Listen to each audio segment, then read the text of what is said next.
Au niveau de la correction de notre premier exercice, il s'agissait donc de calculer une base amortissable. Donc vous aviez en fait 3 calculs à faire, parce qu'il s'agissait donc de 3 types de biens différents. Donc le premier qui s'agissait donc dont il s'agissait donc d'un camion. Donc notre camion, on l'a acquis donc 120 000 € TTC. Donc effectivement, pour appliquer nous les amortissements, il faut toujours qu'on parte d'une base hors taxe. Et donc on va convertir le TTC en hors taxe. Pour ceci, il suffit simplement de diviser par 1,2. Et donc ça vous donne votre hors taxe qui est donc de 100 000 €. Suite à cela, il vous est indiqué donc une valeur résiduelle. Cette valeur résiduelle est-elle de 25 000 €. Donc il va falloir la prendre en compte pour calculer notre base amortissable. Seulement, il y a des coûts qui sont liés donc à sa sortie. Et ces coûts-là donc sont évalués à 5 000 €.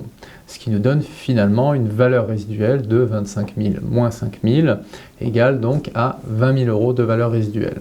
Notre base amortissable, eh bien, finalement, ce sera donc 100 000 € hors taxe, moins les 20 000 € de valeur résiduelle, et donc ça nous fait une base amortissable de 80 000 €. Pour les véhicules de tourisme, alors là il y a une petite particularité parce que la TVA n'est pas récupérable. Et donc du coup, comme la TVA n'est pas récupérable, eh bien notre base amortissable, elle, doit prendre en compte simplement cette TVA. Donc on va partir sur un montant TTC.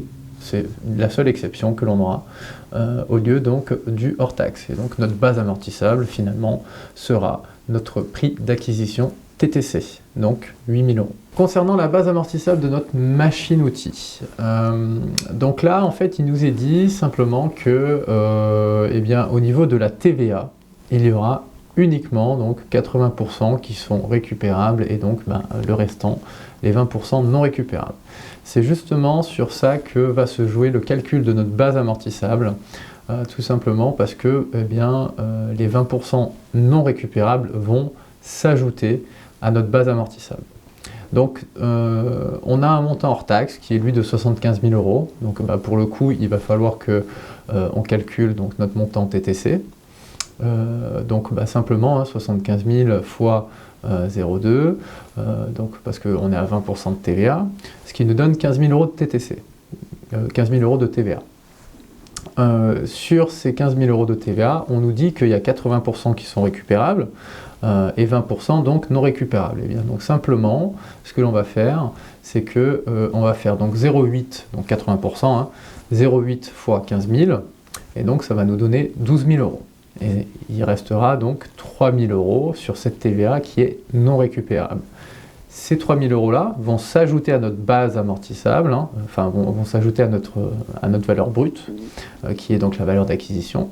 Donc 75 000 de valeur d'acquisition hors taxe, plus les 3 000 de TVA donc non récupérable, ce qui nous donne donc une base amortissable à la fin de 75 plus 3 égale 78 000 €.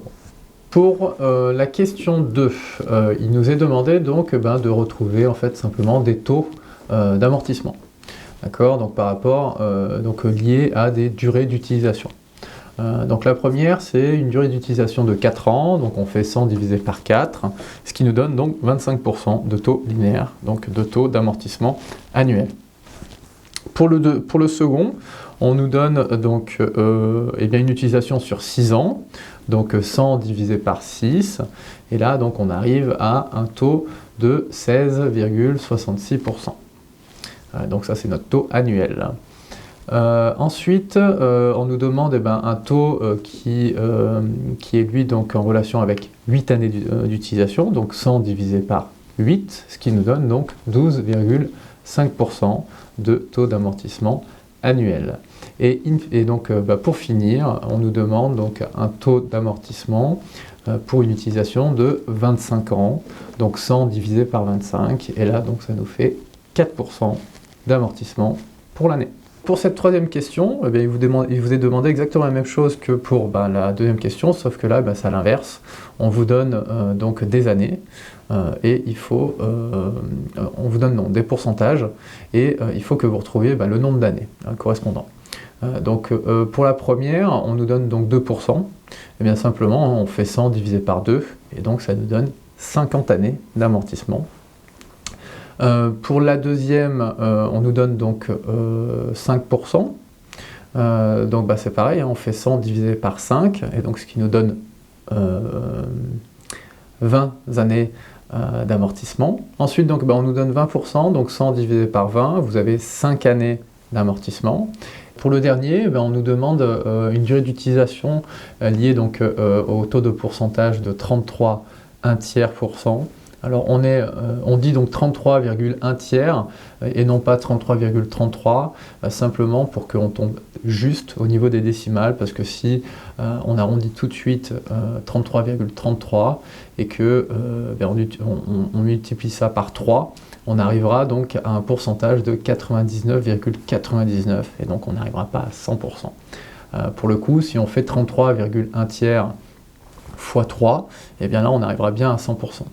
Donc pour retrouver le nombre d'années, eh bien c'est pareil, hein, on fait 100 donc divisé par 33,1 et donc ça nous donnera 3 années d'amortissement. Donc pour cette quatrième question, il s'agissait donc de calculer donc des amortissements liés à des unités d'œuvre.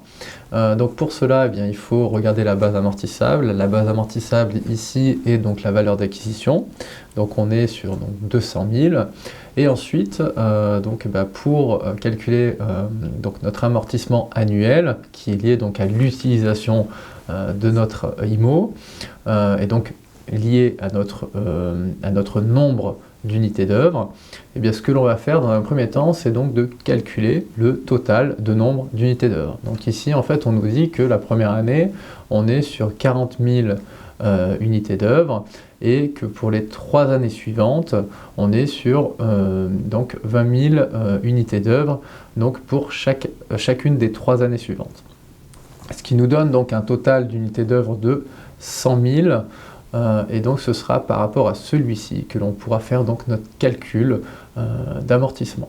Donc pour la première année, on prend notre base amortissable, 200 000, on va multiplier par le nombre d'unités d'œuvre utilisées dans l'année, qui est donc lors de la première année 40 000, et diviser par le nombre total d'unités d'œuvre, qui est donc 100 000, ce qui nous fait en fait 200 000 fois donc 40%, logiquement, et donc ça nous donnera 80 000 € d'amortissement liés à notre première année.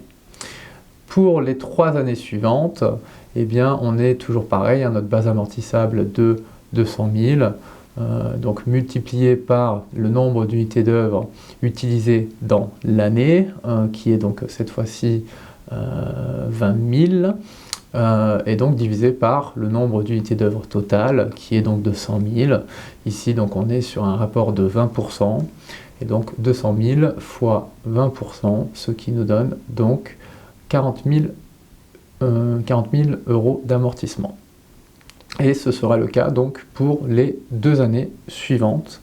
Et donc ce qui fait 80 000 donc la première année, 40 000 la deuxième année, 40 000 la troisième année et 40 000 la quatrième année. Donc ce qui nous donne simplement le total de la base amortissable qui est de 200 000 €. Pour notre 5e question, il nous est demandé en fait de calculer un prorata temporis, qui est donc lié à une acquisition d'IMO, qui est donc d'un montant de 120 000 € hors taxe. Donc on nous dit qu'elle a été acquise donc le 10 novembre et elle est mise en service donc le 20 novembre. Ça veut dire que finalement, jusqu'à la fin de l'année, on aura donc 40 jours d'utilisation donc pour cette IMO.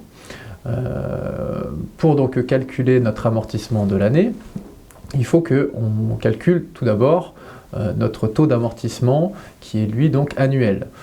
Ici, donc on est sur 5 ans d'amortissement, donc on fait 100 divisé par 5, ce qui nous donne donc 20%, 20% donc de taux annuel d'amortissement.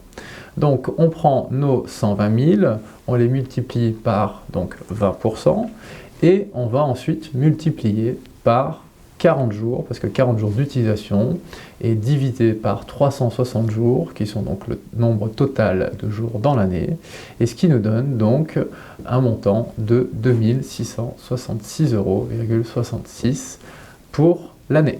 Pour notre sixième question, on nous demande quel sera l'exercice pour lequel on aura donc notre dernière année d'amortissement liée donc à cette immobilisation. Ça, c'est une question qui, somme toute, peut être très classique lorsqu'on a une acquisition d'IMO qui est effectuée donc, lors du premier jour de l'année de l'exercice, parce qu'on sera donc sur une année complète, et donc du coup, il n'y a pas de prorata forcément à être calculé. Si on achète une IMO le 1er janvier pour un exercice qui se termine au 31/12 et qu'on utilise donc simplement cette IMO sur 3 années, ça veut dire qu'on aura l'exercice N, l'exercice N+1 et l'exercice N+2. Donc la fin d'amortissement se fera donc en fin d'année de N+2. Là, on nous dit simplement que l'acquisition se fait durant l'année N. Donc ça veut dire qu'il y a forcément un prorata. Et s'il y a un prorata, eh bien, ça veut dire que la première année N ne sera pas complète. Et donc ça veut dire aussi également qu'on aura une dernière année non complète. Donc on a donc l'exercice N qui est non complet. On a l'exercice N+1 qui sera complet. L'exercice N+2 qui sera lui aussi complet, donc on a 2 années complètes. Et donc, il y aura également l'exercice N+3 qui va venir donc compléter notre année N. Et donc là, effectivement, on sera sur 4 exercices d'amortissement, alors qu'on a 3 ans d'amortissement.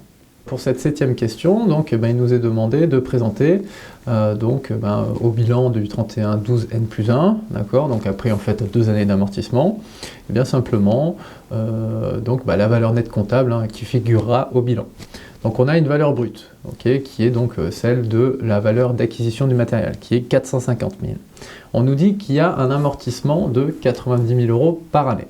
Donc 90 000 € qui ont été effectués en année N, 90 000 € qui ont été effectués, qui sont effectués durant notre année N+1, donc ce qui fait des amortissements cumulés de 180 000 €, et donc une valeur nette comptable de 450 000 moins 180 000 égale à 270 000 € donc de valeur nette comptable. Concernant notre dernière question, donc la 8e, donc on reprend exactement le même modèle avec l'entreprise Orwell, donc les 450 000 € pour notre acquisition, donc notre valeur brute. Là par contre il s'agit simplement de donner donc l'amortissement lors de l'exercice N+2 à fin N+2. Donc on reprend simplement notre valeur nette comptable de fin N+1 qui est donc de 270 000 €. À celle-ci, on va venir soustraire les 2 années d'amortissement cumulé qui ont déjà été effectuées. C'est 180 000 €. Et donc 270 000 moins les amortissements déjà cumulés, ça nous donne donc un amortissement pour notre année N+2 de 90 000 €.